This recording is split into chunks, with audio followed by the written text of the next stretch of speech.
గట్కేసర్లో జరిగిన ఒక incident morning నుంచి సోషల్ మీడియాని కుదిపేస్తూ ఉంది.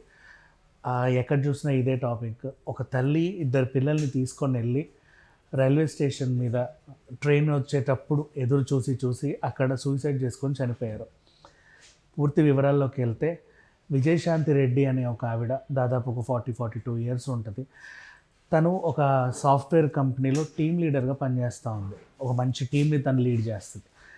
నెక్స్ట్ వీళ్ళ హస్బెండ్ సురేందర్ రెడ్డి, తను దుబాయ్లో ఉంటున్నాడు 4 ఇయర్స్ నుంచి. మంచి జాబ్, అప్పుడప్పుడు వస్తాడు వెళ్తూ ఉంటాడు. ఈవిడికి ఇద్దరు పిల్లలు ఉన్నారు. చేతన రెడ్డి అనే అమ్మాయి ఇంటర్ సెకండ్ ఇయర్ చదువుతూ ఉంది. విశాల్ రెడ్డి అనే అబ్బాయి ఇంటర్ ఫస్ట్ ఇయర్ చదువుతున్నాడు. అండ్ వీళ్ళ అమ్మ పుష్పలత దగ్గర రాఘవేంద్ర నగర్ సమ్వేర్ తను ఉంటుంది. ఇది వీళ్ళ కుటుంబ నేపథ్యం. ఇప్పుడు ఏంటి వీళ్ళకి ఏం కష్టం వచ్చింది? ఫ్యామిలీ అందరూ కలిసి ఒక తల్లి ఇద్దరు పిల్లలతో ఎందుకు ట్రైన్ కింద పడింది?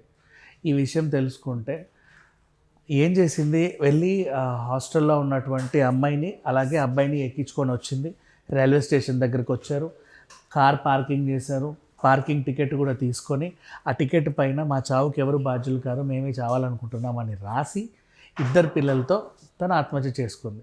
వేరే ఇబ్బందులు ఏమీ లేవు. పోనీ అప్పుల గోళలు ఉన్నాయా? లేవు. హస్బెండ్ టార్చర్ ఉందా? లేదు. పిల్లలు ఏమైనా సరిగా చదవట్లేదా? ఇంకేమైనా చెడు పోకట్లకి వెళ్తున్నారా? లేదు. ఇరుగు పొరుగు వాళ్ళతో ఏమైనా టార్చర్ ఉందా? లేదు. ఆఫీస్లో వర్క్ ప్రెషర్ ఎక్కువ ఉందా? లేదు. తల్లితో ఏమైనా ఇబ్బందా? లేదు. మరి ఇంకేంటి ప్రాబ్లం ఎక్కడొచ్చింది? చాలామందిలో ఉంది ఇట్లాంటి సిచ్యువేషన్. మనం బోల్డ్ అంతమందిలో చూస్తున్నాం ఈ మధ్యకాలంలో. ఇదేంటంటే సైలెంట్ క్రైసిస్ అంటారు. అంటే లైక్ లోపల బాధ ఉంటుంది, ఎవరికి చెప్పుకోలేరు. చెప్పాలని కూడా వీళ్ళకి అనిపించదు. పోనీ మనం ఎవరన్నా ఏంటి మధ్య ఒక రకంగా ఉంటున్నావు, ఎవరికైనా చెప్పుకోవచ్చు కదా అంటే నాకేమైనా పిచ్చి అనుకుంటున్నావా, ఈ రేంజ్లో వెళ్ళిపోతారు. అది కూడా కాదు సిచ్యువేషన్. మరి ఏంటి?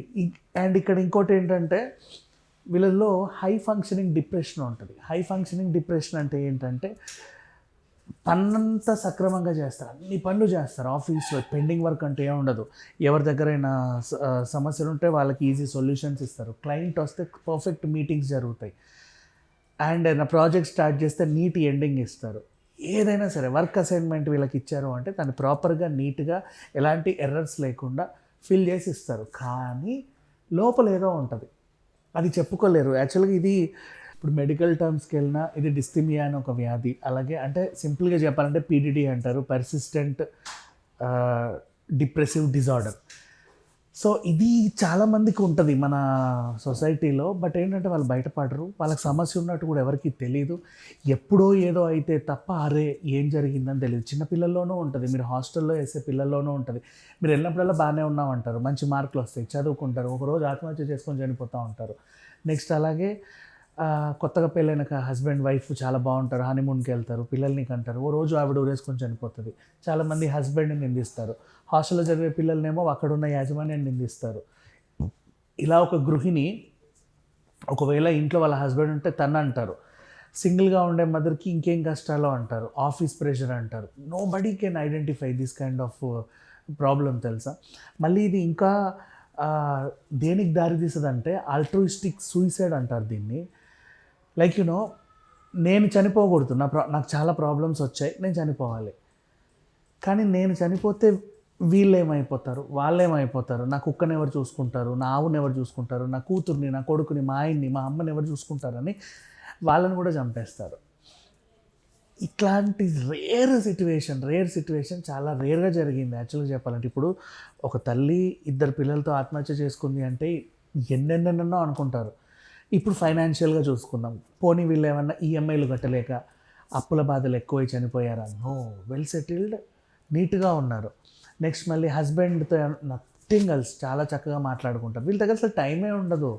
ఇప్పుడు మన ఆఫీస్లో ఎలా ఉంటాయి, సాఫ్ట్వేర్ కంపెనీలు ఎక్కడో ఉంటాయి, వీళ్ళ ఇల్లులు ఎక్కడో ఉంటాయి.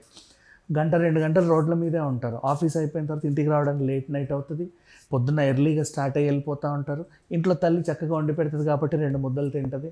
ఒక ఫోన్ మాట్లాడాలనుకున్న హస్బెండ్ని కాల్ చేసి ఆవిడ విశేషాలు చెప్పి ఆయన విశేషాలు కనుక్కొని సైలెంట్గా పడుకుంటారు. అంతకుమించి వేరే ఎక్స్ట్రా లైఫ్ ఉండదు. They are very happy. Weekly Saturday Sunday leaves ఉంటాయి. ఇప్పుడు కూతురు ఎక్కడో ఉంది కాబట్టి సాటర్డే కూతురికి, సండే కొడుక్కి ఇవ్వడమో, లేకపోతే ఇద్దరిని కలిపి ఎక్కడైనా టైం స్పెండ్ చేయడమో చేస్తే సాటర్డే సండే వీకెండ్ కూడా అవుట్. నెక్స్ట్ మళ్ళీ రొటీన్ లైఫ్. పోనీ వర్క్లో ఏమైనా ప్రెషర్ ఉన్నారా, సరిగ్గా చేయట్లేదంటే నథింగ్ లైక్ దట్. ఏ వర్క్ ఇచ్చినా నీట్గా చేస్తుంది.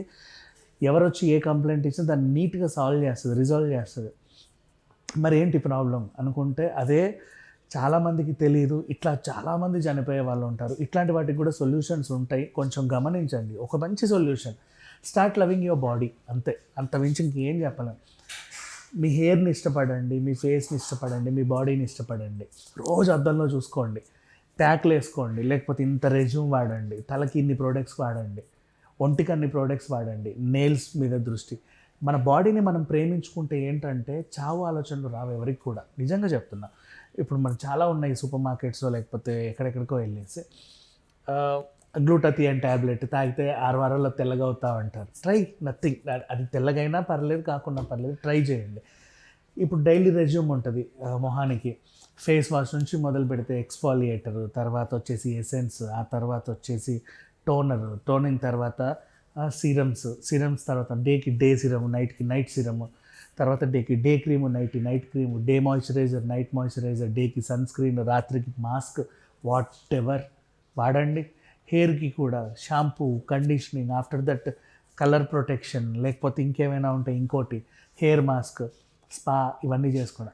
ఇన్ని చేసుకుంటున్నారు అంటే you are engaging in something. అంతే. Love your self.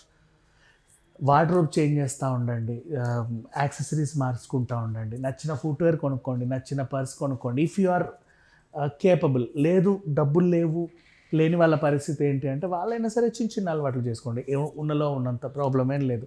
If you start loving your body, ఆడవాళ్ళు అయితే ఇట్లా వాకింగ్లో, ఎక్సర్సైజ్లో, రోజు వెయిట్ చూసుకోవడము, ఆహార అలవాట్లు మార్చుకోవడము. అమ్మో ఈ టైంకి ఏం తినాలి, అరే ఈ టైంకి అంటే నీకు భయం. ఆ టైంకి అది తినకపోతే ఏమవుతుంది? ఏం అవ్వదు, నువ్వేం చచ్చిపోవు. కాబట్టి ఆ టైంకి అది తింటే ఏదో మంచి జరుగుద్ది అని ఉంటుంది. ఆ టైంకి అది తినండి, ప్రాబ్లం ఏముంది. నెక్స్ట్ ఇంకో డైట్ ఆవిడకి. ఇవన్నీ ఎందుకు ఫాలో అవుతున్నాం? మనకి మన మీద ఇష్టం. ఇంకొన్నాళ్ళు ఎక్కువ బతకాలని ఉంటుంది, కొన్నాళ్ళు అందంగా ఉండాలని ఉంటుంది. మన బాడీ, మన స్కిన్, మన హెయిర్, మన నెయిల్స్ అంటే మనకు చాలా ఇష్టం. ఆ ఇష్టం నీ బాడీ మీద నీకు సో కలుగుతున్నప్పుడు యాక్చువల్లీ ఇలాంటి ప్రాబ్లమ్స్, డిస్థీమియా ప్రాబ్లమ్స్ ఉన్న వాళ్ళు మాత్రమే ఇలా చేస్తే పర్ఫెక్ట్ సొల్యూషన్ తెలుసా. ఆహార అలవాట్లు మార్చుకోవడము, మన ఆహార్యం మార్చుకోవడము, లేకపోతే ఇంకే అలవాట్లు మార్చుకోవడం, అంతమించి ఇంకేం లేదు. ఇంకా చెప్పాలంటే ఇట్లాంటి వాళ్ళు వ్యసనాలకు కూడా అలవాటు అవ్వరు అంత ఈజీగా. ఇవేం మందులు తాగడం, సిగరెట్ తాగడం, ముక్కుల్లో పీల్చుకోవడం, ఇంజక్షన్లు వేసుకోవడం, నథింగ్ దే విల్ డూ. ఏదో ఉంటుంది లోపల బాధ, ఎవరికి చెప్పుకోరు, చెప్పమంటే కూడా చెప్పరు. ఏం అడుగుతున్నావు, నీకేం కనిపిస్తుంది అంటారు, ఎదురు తిరుగుతారు. బట్ వాళ్ళని వాళ్ళు ప్రేమించుకోవడం స్టార్ట్ చేస్తే మ్యాక్సిమం ఇట్లాంటి ఇష్యూస్లో ఇదే బెస్ట్ సొల్యూషన్ నాకు అనిపించింది. వాళ్ళని వాళ్ళు ప్రేమించడం నేర్చుకుంటే, ఆహార అలవాట్లోనో లేకపోతే ఇదో. అబ్బాయిలు అయితే జిమ్కి వెళ్తారు చక్కగా, ఏదో మొలవాలి ఒంటి మీద, కండో ఎండో ఏదో ఒకటి. అట్లా చూసుకుంటూ ఉంటే లైఫ్ స్టైల్ మారుద్ది, అందంగా తయారవుతాము, చురుగ్గా ఉంటాము. అండ్ మన మీద మనకి ఇష్టం పెరిగితే ఎప్పుడు కూడా సరే చావాలన్న కోరికలు ఉండవు. దానికి ఇది ఒక సొల్యూషన్ నాకు అనిపించింది. మీకు కూడా ఏమైనా సొల్యూషన్స్ అనిపిస్తే కింద కామెంట్లు పెట్టండి. Thank you so much.